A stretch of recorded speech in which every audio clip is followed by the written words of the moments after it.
कि आज नवरात्रि है और नवरात्रि का पहला दिन है। आज के दिन आपको क्या करना चाहिए, कुछ चर्चा हम आपके लिए करते हैं। जैसे आज नवरात्रि है तो आप सभी को आज घर में दीपक जलाकर पूजा करनी चाहिए। और नवरात्रि का अर्थ कई लोग कहते हैं, आप लोग समझते नहीं हैं, सनातन धर्म की गूढ़ता को लोग जानते नहीं हैं। आज नवरात्रि में केवल माता जी की पूजा नहीं होती,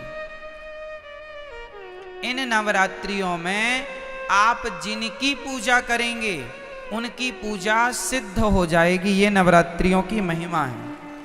ये नवरात्रि में जो 9 दिन होते हैं ये ईश्वर की तरफ, ईश्वर इस समय पृथ्वी के बिल्कुल करीब होते हैं भक्तों की पुकार सुनने के लिए।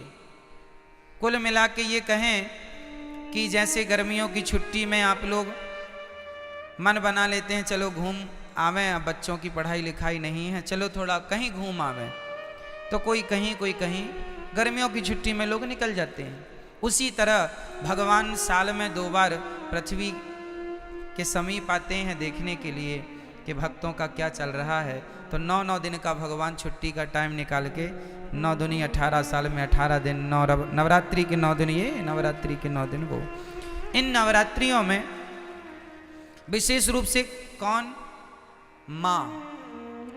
माँ अपने बच्चों को देखने आती है कि मेरे बच्चे कैसे हैं। हम सभी कौन हैं, बच्चे हैं। किन के बच्चे हैं, माँ। कौन है वो हमारी माँ,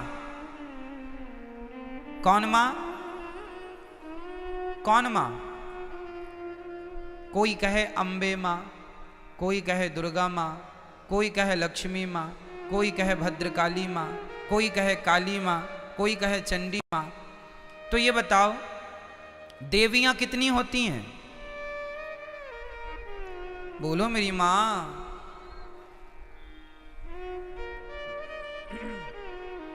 देवियां 9 नहीं होती मेरी माँ, और ना 10 होती। फिर तो 52 शक्ति पीठ हैं, तो 9 ये गिन लो, फिर 52 वो भी गिनो। कामाख्या माता अलग है, ज्वाला माता अलग है, केला माता अलग है, शारदा अलग है। नवरात्रि में 9 में शारदा थोड़ी आती है, 9 में कामाख्या माता थोड़ी आती है। तो फिर 52 वो गिन लो और 9 ये गिन लो, तो फिर ये सब कोई गणना नहीं है। गिनती क्या है वो हम आपको नवरात्रि की सच्चाई आपको बताएंगे। एक्चुअली हमारी माता एक ही माता है, एक ही माता है। कौन सी माता, हमारी सबकी एक ही माता है, जिन माता का नाम है लक्ष्मी माता। उन्हीं लक्ष्मी माता का एक नाम है दुर्गा।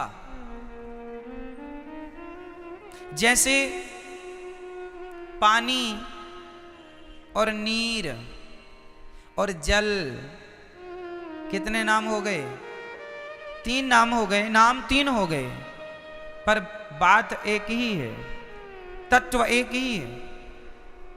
आप कहेंगे पुष्प, सुमन, फूल, एक ही ना बात है, क्यों जी, सही है। जैसे किसी एक वस्तु के पर्याय अलग होते हैं, पर्यायवाची हैं ये। आकाश को हम गगन भी कहते हैं, आकाश भी कहते हैं, अंबर भी कहते हैं, बहुत सारे पर्यायवाची मिल जाएंगे आपको। उसी प्रकार जैसे पुष्प के अनेक पर्यायवाची हो सकते हैं और होते हैं, सूर्य के अलग पर्यायवाची होते हैं, सूर्य है, भास्कर है, आदित्य है ना, भौमाय नम भौम है, सब सूर्य भगवान के नाम हैं। जैसे सूर्य भगवान के 12 नाम हैं, जैसे पुष्प के अनेक नाम हैं, उसी प्रकार से देवी एक है, माता भगवती लक्ष्मी। उन लक्ष्मी को कोई दुर्गा कहता है, कोई भद्रकाली कहता। प्रथमम शैलपुत्री चा, आज शैलपुत्री की पूजा होती। शैलपुत्री मतलब माता पार्वती। शैल मतलब पत्थर की बेटी अर्थात हिमालय की बेटी। प्रथमम शैलपुत्री चा द्वितीयम ब्रह्मचारिणी, कल ब्रह्मचारिणी मैया की पूजा होगी। ये ब्रह्मचारिणी मैया कौन है? कल दूसरे नंबर पर जो ब्रह्मचारिणी मैया है वो मैया है वैष्णवी मैया, जो ब्रह्मचारी रूप में आज भी ब्रह्मचारी है ना माता जी, विवाह नहीं हुआ उनका। प्रथमम वैष्णव माता जी ब्रह्मचारी रूप में है। तो पहली पूजा पार्वती माँ से स्टार्ट होती है और दूसरी पूजा, तो देखो चाहे आप शैलपुत्री कहो या ब्रह्मचारिणी कहो, तत्व एक ही है। वो एक ही तत्व है, लक्ष्मी तत्व।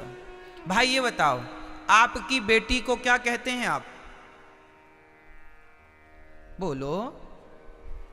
बेटी नहीं कहते आप कहते हैं हमारे घर लक्ष्मी आई है। हाँ या ना? अच्छा, आप अपनी बेटी को लक्ष्मी कहते हैं, तो आप लोग अपनी बेटी को क्या कहते हैं? आप भी अपनी बेटी को लक्ष्मी। मतलब इस धरती में चाहे बेटी हो, अरे हमारे भारत में बहुओं को भी लक्ष्मी कहा जाता है। जब घर में बहू आती है तो हमारे यहाँ कहते लक्ष्मी के पांव पड़ते ही घर में सब मंगल हुआ है। क्यों? हमारे यहाँ बेटी को क्या कहते हैं और बहू को क्या कहते हैं? और माँ क्या होती है? बोलो, माँ क्या है? माँ भी लक्ष्मी है। सही है। कुल मिला के हम लोग अभी नवरात्रि में कन्या जिमाते हैं ना, कन्या भोजन कराते हैं, तो क्या सोच के कराते हो कि हमारे घर माता लक्ष्मी आई। दुर्गा मान लो, लक्ष्मी कहो, शारदा कहो, भद्रकाली कहो, महाकाली कहो, चंडी कहो, कुछ भी कह लो, पर्यायवाची हैं। तत्व एक ही है, लक्ष्मी तत्व। श्रीश्चते लक्ष्मीश्च पत्न्या बहोरात्रि पार्श्वे नक्षत्राणि। कहने का तात्पर्य यह है, वेदों में एक ही तत्व की उपासना है, श्री तत्व मतलब लक्ष्मी तत्व। वही लक्ष्मी तत्व दुर्गा के नाम से जानी जाती हैं। मैहर में उन्हें ही शारदा कहते हैं। अनेक रूप है ना, जैसे वृंदावन में बिहारी जी हैं, उड़ीसा में जगन्नाथ जी हैं, तो क्या ये दो हो गए? वृंदावन के बिहारी जी और उड़ीसा के जगन्नाथ जी क्या ये अलग अलग हैं? भाई वही कृष्ण उड़ीसा में जगन्नाथ बन के बैठे हैं, वही श्री कृष्ण वृंदावन में बिहारी जी बन के बैठे हैं, वही द्वारिका में द्वारिकाधीश हैं, वही पंढरपुर में विठ्ठलनाथ हैं, वही श्रीनाथ हैं। एक ही तत्व, अनेक रूप रूपाय विष्णवे प्रभु विष्णवे। उसी प्रकार एक ही परम तत्व है और वह है लक्ष्मी तत्व। वही लक्ष्मी आज प्रथमम शैलपुत्री चा, आज वही लक्ष्मी क्या बन के पूजेंगी? आज वही लक्ष्मी माता पार्वती बन करके पूजेंगी, जगत जननी कहलाएंगी। आज उनके हम पार्वती स्वरूप का पूजन करेंगे। तो आप लोगों को घर में दीपक जलाकर आज माँ भगवती का ध्यान, लक्ष्मी जी का ध्यान करना चाहिए। हे माँ, हमारे घर में ये आपका ही घर है, आप हमारे मन मंदिर में आकर बैठ जाइए, हमारी बुद्धि को निर्मल कीजिए, हम सदा आपकी सेवा करते रहें, हम सदा आपकी आराधना करते रहें और हमारे घर में ये खुशियों का दिया सदा जलता रहे, ये ज्ञान का, ये भक्ति का दीपक सदा प्रज्वलित होता रहे। आज के दिन आपको राम रक्षा स्तोत्र, नारायण कवच का पाठ करना चाहिए। जो भी पाठ करेंगे, कुछ ना आवे तो श्रीमन नारायण आप आज श्रीमन नारायण का जाप करें तो वह नारायण का जाप भी सिद्ध होगा। आप यदि ओम नमः शिवाय का भी जाप करें तो आज जो भी जपेंगे वो सिद्ध होगा। आप ओम नमः शिवाय जपें या गंग गणपतये जपें या दुर्गा माता जी का मंत्र जपें या फिर आप श्रीमन नारायण जपें, जो भी आज जपेंगे आज मतलब 9 दिन तक निरंतर, वो आपका सिद्ध। इसलिए ये 9 दिन विशेष पूजा पाठ के लिए निकाले जाते हैं। साल भर आप फुर्सत नहीं पाते, समय मिलता नहीं है, 9 दिन का समय निकाल लो और पूर्ण रूप से भगवान के होकर भगवान की शरण में रहो। ये नवरात्रि है। ठीक है, जो आप जपेंगे उसमें आपको सिद्धि प्राप्त होगी। तो इसलिए इन 9 दिनों में बहुत अच्छे से हमें अपना जीवन आनंद पूर्वक व्यतीत करना चाहिए। और यहाँ पर एक संकेत भी है कि दुनिया वालों, नवरात्रि में जिन कन्याओं को बुला बुला कर पांव धोकर माहौर लगाकर जिनकी पूजा करते हो, जिन्हें दक्षिणा देकर विदा करते हो, खीर पूड़ी खवाते हो, उन कन्याओं को केवल एक दिन के लिए देवी ना मानो, सदा सदा के लिए नारियों को देवी मान के उनकी सेवा, उनका सम्मान करो। नारी का सम्मान सदा लक्ष्मी मान के आप आज नवरात्रि में एक लड़की का आप सम्मान करते हैं देवी मानकर, और नवरात्रि जाने के बाद उसी नारी का आप अपमान करते हैं, तो ये तो कोई बात हुई नहीं। नारियों का सदा सम्मान बना रहे। देखो हमारे सनातन धर्म में नारियों का कितना बड़ा आदर है, कितना बड़ा सम्मान है। दुनिया के किसी धर्म में, मजहब में नारियों का इतना बड़ा सम्मान नहीं है। हमारे यहाँ भगवान मानकर नारियों को पूजा जाता है, देवी मानकर पूजा जाता है। और केवल नवरात्रि में नहीं, नवरात्रि आई तो नवरात्रि के द्वारा तुम ये मान लो कि भाई ये सदा सर्वत्र पूज्य है। नारी तो सदा पूज्य है, केवल नवरात्रि में नहीं, ऐसा नहीं, सर्वत्र सब जगह हमेशा 365 दिन। तो नवरात्रि की बड़ी महिमा है। इन नवरात्रियों का पूजन भागवत जी में आता है कि भगवान श्री कृष्ण के जब जामवंत जी से युद्ध करने भगवान गए, तब उनकी अनुपस्थिति में 9 दिन का द्वारिका में एक महायज्ञ हुआ था देवी जी को प्रसन्न करने के लिए। तो नवरात्रि तो भगवान श्री कृष्ण भी मनाते थे, नवरात्रि तो भगवान श्री राम भी मनाते थे। तो आप सभी को नवरात्रि की लाखों लाख शुभकामनाएं, बधाई, आपका जीवन मंगलमय हो।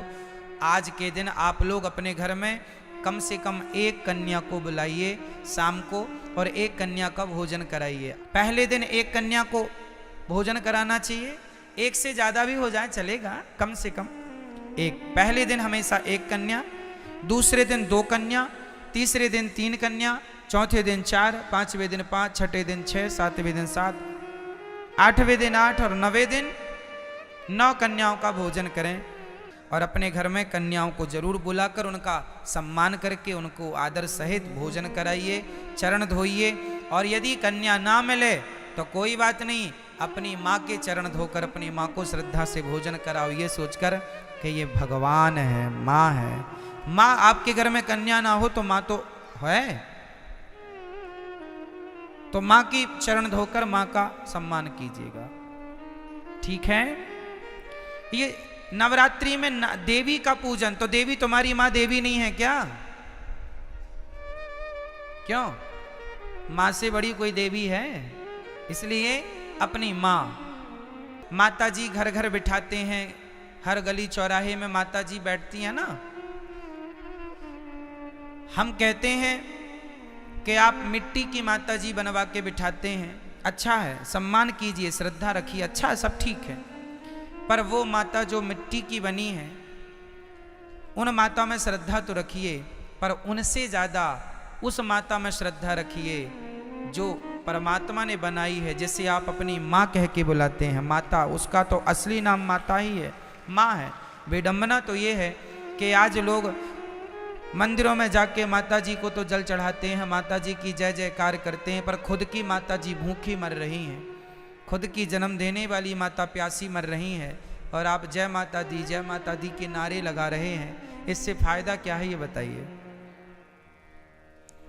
कई लोग ना बड़ी होड़ करते हैं, खासकर नवरात्रियों में। क्या होड़ करते हैं कि उन्होंने भंडारे में 50,000 खर्च किया, हम 1 लाख का भंडारा करेंगे।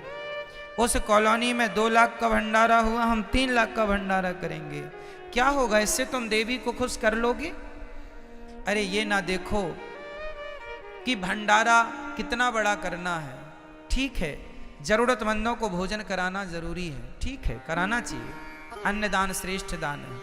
पर ये मत भूलिए कि आप अपनी 50,000 का भंडारा तो आप करा रहे हैं, सबको खिला रहे हैं, पर खुद की माँ बुढ़ापे में अलग बनाकर खा रही है, तो आप कौन सी देवी को खुश कर रहे हैं? क्या आपके इस व्यवहार से आपकी खुद की माँ भूखी मर रही है और आप सबको भरपेट भोजन कराएं, क्या आपके इस व्यवहार से माँ भगवती प्रसन्न हो जाएगी?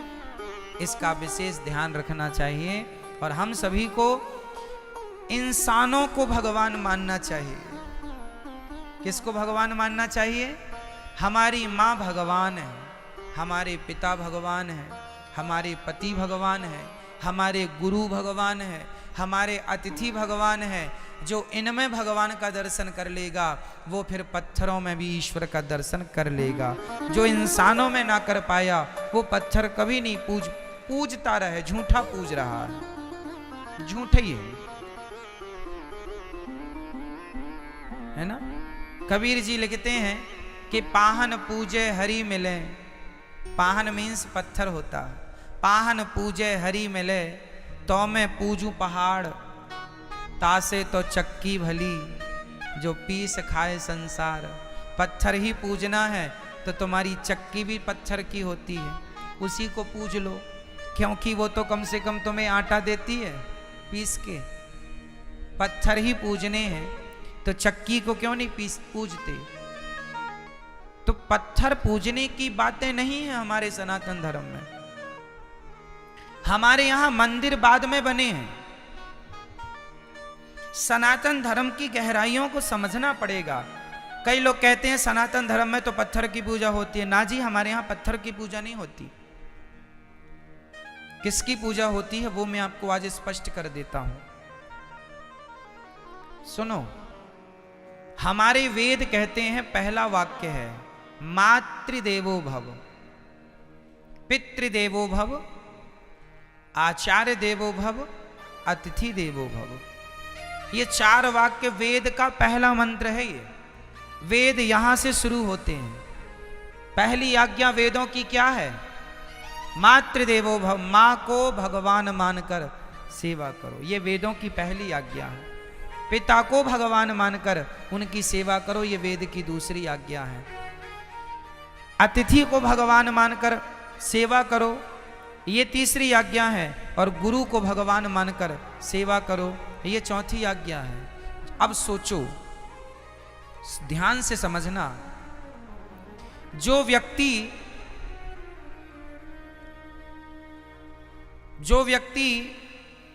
पहाड़े में काखा गाघा को समझ लेगा, भाई अखबार में भी काखा गाघा ही लिखा है, पर अखबार के काखा गाघा को समझने के लिए पहले आपको कौन सा काखा गाघा पढ़ना पड़ेगा? स्कूल में जाकर, स्कूल में हमें बुक मिलती है, उसमें जो काखा गाघा लिखा है उसको पहले मास्टर जी समझाते हैं। जब आप स्कूल जाके काखा गाघा समझ लेंगे तो फिर अखबार का काखा गाघा समझ में आ जाएगा।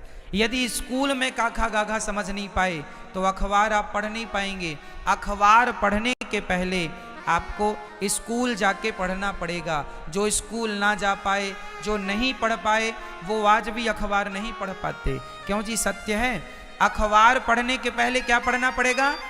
स्कूल में जाके आपको अपनी शिक्षा पूरी करनी पड़ेगी, तब कहीं जाकर हिंदी का बोध होगा, तब हिंदी का अखबार पढ़ पाएंगे। इंग्लिश का बोध होगा, इंग्लिश का अखबार पढ़ पाएंगे। उर्दू का बोध होगा, उर्दू का अखबार पढ़ पाएंगे। अखबार पढ़ने के पहले कुल मिला के आपको पहले स्कूल जाना पड़ेगा। क्या ये बात सत्य है? बोलो हाँ या ना। उसी तरह जैसे स्कूल में काखा गाघा समझ लिया एक बार, उसके बाद दुनिया में कहीं काखा गाघा लिखा हो हम तुरंत समझ लेंगे। और स्कूल में नहीं समझा तुमने काखा गाघा तो फिर जमाने में लिखा तो है, तुम समझ नहीं पाओगे कि लिखा क्या है। आप देखो यहां बहुत कुछ लिखा है, कौन समझ पाएगा? जिन्हें अक्षरों का ज्ञान है, ज्ञान ही नहीं है, 52 अक्षर का कोई ज्ञान नहीं है, नॉलेज नहीं है, तो लिखा तो बहुत कुछ है, कहां कोई पढ़ पा रहा है।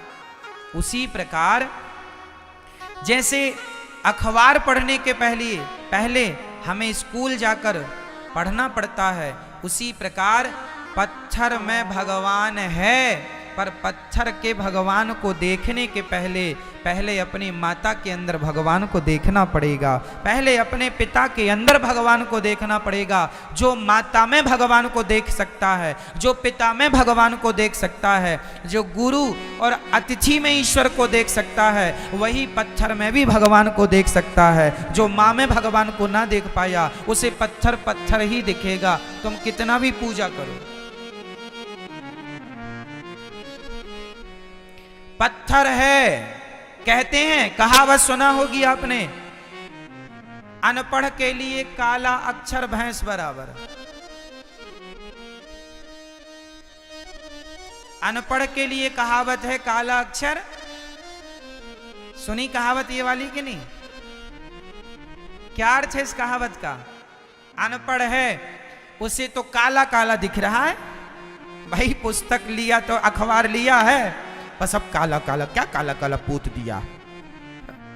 अरे पगले उसमें बहुत कुछ लिखा, लेकिन क्या करे, अनपढ़ है, काला अक्षर भैंस बराबर। उसे काला नजर आता है, उसे काले में अक्षर नजर नहीं आ रहे क्योंकि पढ़ा नहीं है। उसी प्रकार जिसने अपनी माता में भगवान को ना देखा, उसे तो काला पत्थर ही नजर आएगा, उसे भला पत्थर में भगवान कैसे नजर आएंगे। जिसे माँ में भगवान दिखता होगा, जो चैतन्य वस्तु में भगवान को देख सकता है, वही जड़ वस्तु में भी ईश्वर को देख सकता है। माँ चैतन्य है कि जड़ है? बोलो जोर से। मेरी माँ, पीछे वाली मैया, आज नवरात्रि मौन व्रत तो नहीं है आपका? डे बोले हम चुप्पा ही टाप रहेंगे महाराज। मां चैतन्य है या जड़ है? जोर से। और पत्थर चैतन्य है या जड़ है? मां चैतन्य है जबकि पत्थर जड़ होता है।